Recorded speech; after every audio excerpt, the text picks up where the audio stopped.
कुल हिंद मजलिस इत्तेहादुल मुस्लिमीन को बीजेपी की बी टीम कहने वालों, बीजेपी की बी टीम कहने वालों के लिए भी एक मैसेज आज लेकर के आया हूं। जो अभी तक ये कहते थे कि कुल हिंद मजलिस इत्तेहादुल मुस्लिमीन वोट काटने आई है, जो अभी तक ये कहते थे कि बीजेपी को जिताने आई है, लो पहुंच गए हम गुजरात बीजेपी के गढ़ में, जहां मुसलमानों पे जुल्म ढाए गए, जहां दलितों को इग्नोर किया गया, जहां दलित बच्चियों के साथ बलात्कार किया गया, जहां आदिवासियों पे जुल्म ढाए गए। हम उनकी मदद के लिए गुजरात भी दाखिल हो चुके हैं और हम बीजेपी को हराने गुजरात में गए हैं। बीजेपी के सत्ता के नशे को तोड़ने के लिए गुजरात में घुसे हैं। अब कहां गया तुम्हारा बीजेपी का बी टीम कहने वालों? अपने ही जूते से अपने ही मुंह पे मार लिया। एमआईएम इसी तरीके से सबको इंशाअल्लाह ताला वक्त आने पे जवाब देती है। एक मर्तबे बैरिस्टर साहब गुजरात की सरजमीन पे उतरे, एक ही डोज में वावेला मच गया मीडिया में। आप गुजरात क्यों आ गए? हम पूरे हिंदुस्तान में इंशाअल्लाह ताला चुनाव लड़ेंगे। हम कोई भी प्रदेश नहीं बचेगा।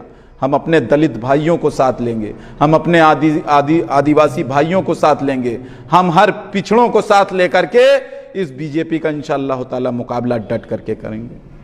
और इसमें सिर्फ हमको ज़रूरत है हमारी अपनी कम्युनिटी के साथ आने की, हमारे अपने लोगों के साथ आने की, क्योंकि जुल्म जहां होगा एमआईएम वहां आवाज़ उठाएगी और उस आवाज़ को ताकत देने का जो फ़र्ज़ है वो आपका है। आज एक इरफान पठान बोल रहा है, कल का एमआईएम और उरूज पे आएगी और ताकत में आएगी तो इंशाअल्लाह ताला 1 लाख इरफान पठान टांडा की सरजमीन से बोलेगा। इस चीज़ को हमको आपको समझना पड़ेगा, वक्त रहते समझना पड़ेगा, वक्त रहते लोगों को जगाना पड़ेगा। और छोड़ो ये समाजवादी का दामन, छोड़ो ये बसपा का दामन, छोड़ो ये कांग्रेस का दामन। इन लोगों से सिर्फ धोखा मिलना है। आजम खां का हाल नहीं देखा? आजम खां के बारे में क्या एनालिसिस नहीं की? आजम खां ने जो कौम के साथ किया, कौम की वोटों को समाजवादी की झोली में डाला, अल्लाह ने उनको उसकी सजा दे दी। और देखिए, जब आजम खां समाजवादी के लिए एक मुर्दार साबित हो चुके थे कि अब उनकी कोई जरूरत नहीं है, तो हमारे सदर बैरिस्टर हाजी असदुद्दीन ओवैसी ने सिर्फ 1 मरतबे आजम खां का नाम लिया। कितनी मरतबे? 1 मरतबे। और आजम खां समाजवादी के लिए फिर हीरे के हो गए। ये देखिए कुल हिंद मजलिस इत्तेहादुल मुस्लिमीन के सदर मोहतरम की ताकत, अल्लाह ने वो इज्जत से नवाजा है। और हमारे अपने लोग कहते हैं कि हम बीजेपी की बी टीम हैं, हमारे अपने लोग कहते हैं कि हम वोट कटुआ हैं। अरे वोट कटुआ तो अब वो साबित हो रहे हैं हर जगह, वोट कटुआ तो वो साबित हो रहे हैं, वो चाहे तेजस्वी यादव हो, वो चाहे अखिलेश यादव हो, वो चाहे कांग्रेस वाले राहुल पप्पू जी हों, वो कोई भी हो, वोट कटुआ वो साबित हो रहे हैं। अगर पप्पू में इतना ही ताकत होती, पप्पू को इतनी ही सलाहियत होती, तो पप्पू अमेठी से चुनाव ना हारता। हार गया ना चुनाव, और जीता कहां से जा करके? वायनाड से, जहां मुस्लिम अक्सरियत 70% से ज्यादा है। तोड़ दो इन गुलामी की जंजीरों को, निकल आओ इन गुलामी की जंजीरों से, आकर के अपने घर की तामीर करो। बहुत रह लिए किराए के मकानों में, बहुत जिंदगी गुजार ली 72-73 सालों तक किराए के मकानों में। आओ हम अपने घर की नींव मजबूत कर रहे हैं। आओ एक ईंट रखोगे तो अपने घर को मजबूत करोगे, एक कदम चलोगे तो अपने घर को ताकत बख्शोगे, एक अल्फाज बोलोगे तो अपने घर के लोगों को मजबूती दोगे। इस चीज़ को समझो। एमआईएम का मकसद सीएम और पीएम बनाना नहीं है। एमआईएम का मकसद अगर आप समझ गए कि कुल हिंद मजलिस इत्तेहादुल मुस्लिमीन का मकसद क्या है, तो शायद आप आज ही रात में सारी नाम निहाद सेकुलर पार्टियां छोड़ करके चले आओगे। लेकिन उसके लिए अक्ल सलीम की ज़रूरत है, उसके लिए एक अच्छे दिमाग की ज़रूरत है। गुलामी वाला दिमाग नहीं, चापलूसी वाला दिमाग नहीं, एक अच्छे दिमाग की ज़रूरत है जो अच्छा बुरा अपना पहचान सके। एमआईएम का मकसद सिर्फ इतना है कि उस असेंबली ऐवान के अंदर उन नुमाइंदों को भेजा जाए जो दलितों के आंसुओं की तर्जुमानी कर सके, जो मुसलमानों के आंसुओं की तर्जुमानी कर सके, जो ओबीसी के आंसुओं की तर्जुमानी कर सके। लेकिन आप उन नेताओं को जिताते हैं जो जीतते तो हमारी आपकी ओट से है, लेकिन तर्जुमानी अपने आकाओं की करते हैं, तर्जुमानी अपने आकाओं के पार्टी की करते हैं। हमने तमाम ऐसी चीजें देखी। जब बुरा वक्त आता, मुजफ्फरनगर आया तो समाजवादी के 48 एमएलए ने क्या किया? मुजफ्फरनगर की तर्जुमानी की। हमारी मां बहनों की अजमत लूटी गई तो क्या समाजवादी के जो 48 मुस्लिम विधायक थे, क्या वो हमारी आंसुओं की तर्जुमानी कर रहे थे ऐवान में? नहीं कर रहे थे, क्योंकि उनका आका गुस्सा हो जाता, उनका आका नाराज हो जाता। इसी वजह से मेरे भाइयों, अभी भी वक्त है। इज्जत और जिल्लत का अख्तियार अगर इस पे ईमान है कि मेरा अल्लाह देता है, तो आओ कुल हिंद मजलिस इत्तेहादुल मुस्लिमीन को मजबूत करो। आओ खड़े हो बैरिस्टर हाजी असदुद्दीन ओवैसी के साथ और उनके हाथों को ताकत बख्शो, क्योंकि वो ताकत जो है ना, हमारी एक वोट से उनको मिलती है।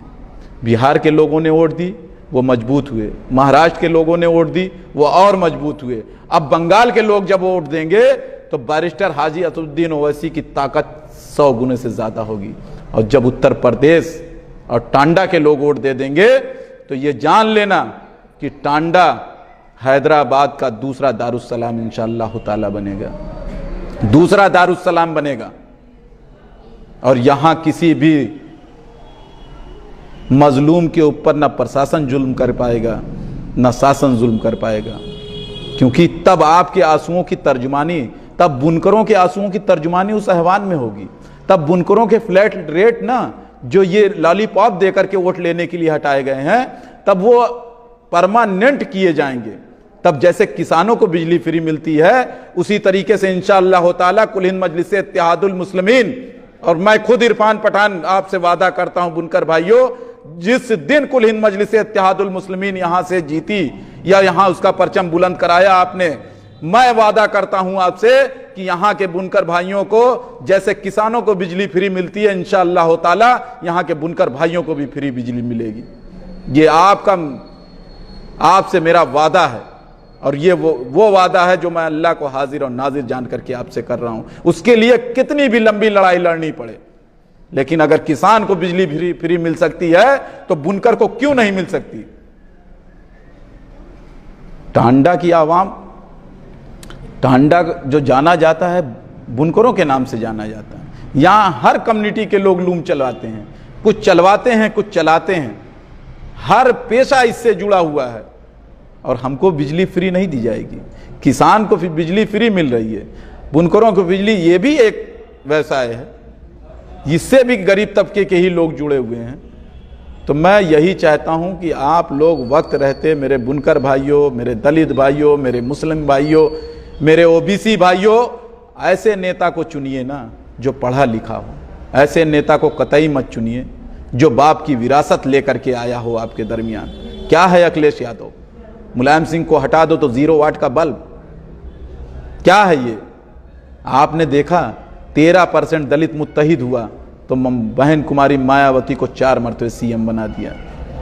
7% यादव, 22% मुस्लिम, और हमारी ताकत से अखिलेश यादव 4 मरतबे मुख्यमंत्री बनता। और दिया क्या हमको?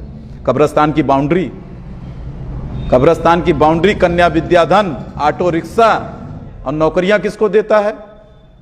किसको देते हैं नौकरियां? नौकरियां मिलती हैं यादव परिवार को। एमएलसी बनता है यादव परिवार का, एसडीएम डीएम बनता है यादव परिवार का। तो ये सारी चीजें आपको नहीं, आप नहीं इतना समझ पाते। आपको इतना शऊर अल्लाह ने क्या नहीं बख्शा है? बख्शा है, लेकिन आप दिमाग नहीं लगाना चाहते, आप सोचना नहीं चाहते, क्योंकि लगाओगे ना तो फिर हक की तरफ आपका जो इंटरनल कल्ब होता है, कल्ब जानते हैं, जो दिल होता है ना, ये जिस्म का मुफ्ती कहते हैं इसको। कल्ब जो होता है ये जिस्म का मुफ्ती होता है, और ये कभी गलत रास्ता आपको नहीं बताएगा। आप भी मान चुके हो दिल से, जो समाजवादी में बैठे हो, कि बैरिस्टर साहब हक की लड़ाई लड़ रहे हैं। जो बसपा में बैठे हो वो भी मुसलमान ये जानते हैं, दलित जानते हैं कि बैरिस्टर साहब वाहिद ऐसे नेता हैं कि जो हिंदुस्तान को बचा सकते हैं। कांग्रेसी भी जानते हैं, जो मुस्लिम समाज के लोग बैठे हैं, ऐसे नेताओं से क्या देश को हासिल होगा जो गंदे नाले की गैस से चाय बनवाता हो। जिहालत की प्रकाष्ठा पार कर दी एक देश के प्राइम मिनिस्टर ने, और देश उस पर ताली बजाता है। पढ़े लिखे लोग